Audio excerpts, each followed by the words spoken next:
Okay guys, so for this video, it's just going to review adding and subtracting radical expressions, and then I'm also going to talk about multiplying radicals. So I'm going to give you an example, and then we're going to work off this example. So the first example is 3 square root of 6 plus 4 square root of 6.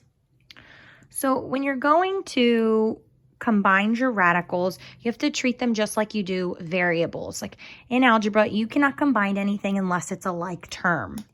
So I'm going to take it over here to the side. If I have 2x plus 3x, I can add those together because they both have the same exact variable with the same exact exponent. So that means I keep the variable the same, and then I just add the coefficients, which will give us 5. If this was 4x squared plus 7x squared, again, these are like terms because they both have the same variable with the same exponent, so the x squared remains the same, and then it's just my coefficients that I need to add together. However, if I had 5x squared plus 3x, I can't add those two things together because they are not like terms, which means this is the most simplified you can get with them. Now, when you're dealing with radical expressions, you also have to make sure that you have like terms. Now, your like terms are going to come from your radical bars. A few things that are going to make them like terms. You have to be taking the same root. So it needs to be, both need to be the square root. They both need to be the cube root. Both need to be the fourth root. You can't be taking the something root of two different type of things. They're not the same. This is kind of like saying that your exponents would be different.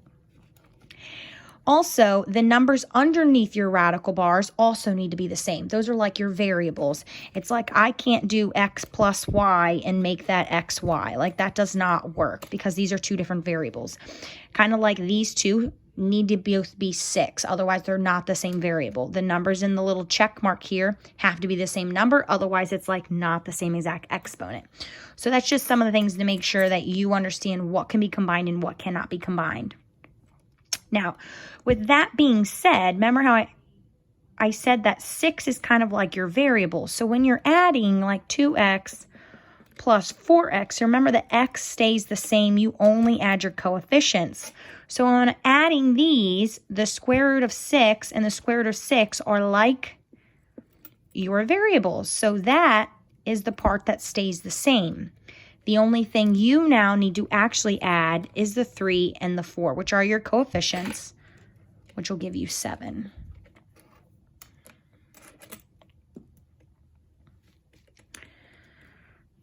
All right, here is the next example. So this one's going to be a subtraction problem. So if I had 12 square root of 7 minus 10 square root of 7. So again, the first thing I'm going to do is make sure that my numbers are like terms, which they are like terms because I know that these are both taking the square root and we're taking the square root of 7. So my like terms are the same. So its like term is what stays the same. You keep that, and the only thing that you're actually going to subtract is the 12 minus the 10 to make this 2. And then also just don't forget, even though both of my two final answers don't simplify, you do need to simplify if they were to simplify further.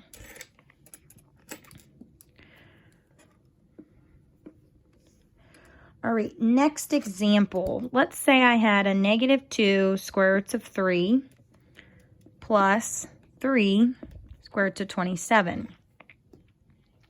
Now, first thing I'm going to recognize is these two things are not like terms. So I'm taking the square root of 3 and the square root is 27. I cannot do that.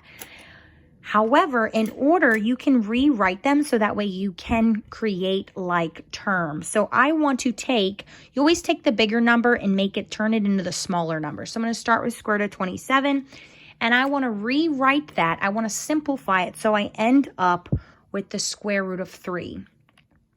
So this is where you're going to simplify this radical. So I'm going to do my little tree here, and I'm going to come up with two numbers that multiply to 27. So I know 9 times 3 gives me 27. 3's prime. 9 can break up even further to 3 times 3.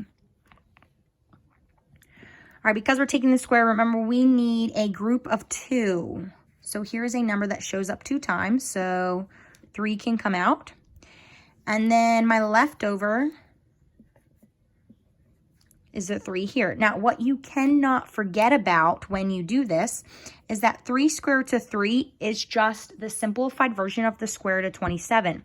However, 27 had a coefficient of 3 already. So you are going to have to multiply those together to actually make this 9 square root of 3.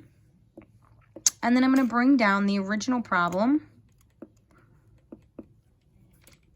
Now I have 2 like terms. So when I go and add these together, they both have a square root of 3. So that's like your common variable, your common term. And now I can add its coefficients. So -2 plus 9 is going to give me 7. So this would be your final answer to problem number 3.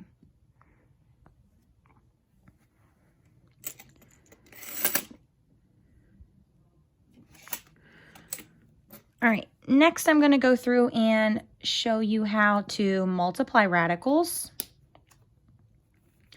So I'm going to start off with an example. I think I only have one example for you. I have one with variables and one without variables. So this would be this example. We're going to do 3 square roots of 12 times the square root of 16. Or 6, my bad, let's do 6.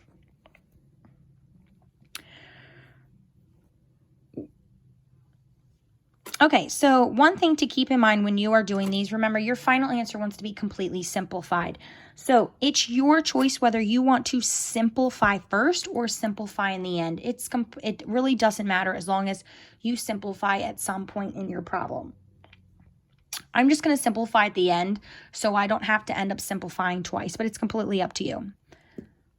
When you are multiplying, you kind of treat this. So I'm going to do an example of like 2x times 3 squared.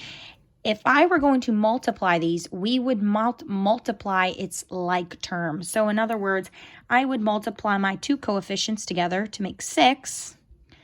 And then I would multiply my 2 variables together. So x times x squared is actually x to the 3rd. So I'm multiplying coefficients and I multiply the variables. So when we do a problem with radicals, you multiply your coefficients and then you multiply the numbers on your radical bar. Now, the square root of 6 technically has a number in front of here, and it's 1, because 1 times anything is itself, so there's technically 1 there. So I'm going to go through and multiply what I know here. So I'm going to multiply 3 times 1 to get me 3. And then I'm going to multiply the numbers underneath the radical bar. So 12 times 6 is 72. Now, technically, I have completely multiplied that. It's just not fully simplified. So I am going to need to simplify that. So I'm just going to break it up. Now, I know that this multiplies to 12 and 6. Okay, so this is the part where it really doesn't matter when you simplify or not. Then I'm going to break these up. So I know 6 multiplies to 2 and 3. And 12 multiplies to 4 and 3. And I know 4 breaks up to 2 and 2. We are now going to find groups of 2 because we're taking the square root. So I have a group of 2 down here. So there's one group of 2. I also have this group of 3s here. So I can bring that out. And the only leftover is going to be that 2. Now, the only thing we can't forget now, because now that I've simplified the square to 72, I can't forget about the 3 that was originally in the problem. So now I'm just going to multiply these. So 3 times 2 times 3 is 18. And then I have the square root of 2. Okay.